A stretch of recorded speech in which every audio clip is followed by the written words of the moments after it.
Môre maats, ek gaan vir julle die storie vertel van die wyse manne besoek Baba Jesus uit Matteus 2 vers 1 tot 12. Toe Jesus gebore is, het 'n helder nuwe ster in die nag verskyn. Wyse en slim mans van 'n ander land het die ster gesien en hulle het geweet dat 'n koning gebore is. Hulle het besluit om die Baba koning te besoek.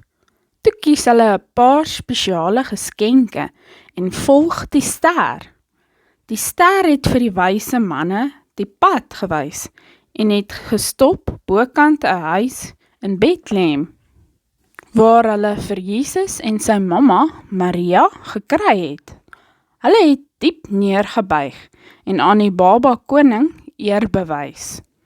Toe het hulle vir hom hulle geskenke van goud, wierook en mirre gegee. Daarna het die mans weer na hulle eie land vertrek.